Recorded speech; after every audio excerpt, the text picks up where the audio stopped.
ನಮಸ್ಕಾರ, ನಿಮ್ಮ ನಿಶಾ ಗೋಳೂರ್ ಬೆಂಗಳೂರಿನಿಂದ. ಫಕೀರ್ ಕಾಲೋನಿಯ ಬಡವರ ಕೂಗು ಇವತ್ತಿನ ದಿವಸ 2ನೇ ದಿನಕ್ಕೆ ಕಾಲಿಟ್ಟಿದೆ. ನೋಡಿರ್ಬೋದು ಜನರೇ, ಇವತ್ತಿನ ದಿವಸ ನಾವು ಗೌರವಾನ್ವಿತ ಕಂದಾಯ ಸಚಿವರಾದಂತಹ ಕೃಷ್ಣ ಬೈರೇಗೌಡರವರ ನಿವಾಸದ ಮುಂದೆ ಬಡವರು ಪ್ರತಿಭಟನೆಗೆ ಬಂದು ಇಳಿದಿದ್ದಾರೆ.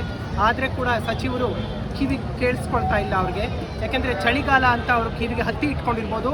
ಗೌರವಾನ್ವಿತ ಸಚಿವರೇ, ದಯವಿಟ್ಟು ನಿಮ್ಮ ಕಿವಿಯಲ್ಲಿರ್ತಕ್ಕಂಥ ಹತ್ತಿನ ತೆಗೆದುಕೊಳ್ಳಿ, ಬಡವರ ಕೂಗು ನಿಮಗೆ ಕೇಳಿಸುತ್ತೆ. ಇವತ್ತಿನ ದಿವಸ ಸಾವಿರಾರು ಜನ ಬೀದಿಗೆ ಬಂದು ಬೀಳ್ತಾ ಇದ್ದಾರೆ.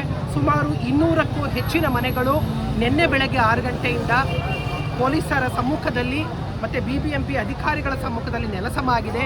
ಇವತ್ತೂ ಕೂಡ ಜನರು ಬಂದು ನಿಮ್ಮ ಮನೆ ಬಾಗಿಲ ಹತ್ರ ಬಂದು ಪ್ರತಿಭಟನೆ ಮಾಡ್ತಾ ಇದ್ದಾರೆ. ದಯವಿಟ್ಟು ಈ ಬಡವರ ಕೂಗನ್ನು ಕೇಳಿಸ್ಕೊಳ್ಳಿ ಸಚಿವರೇ.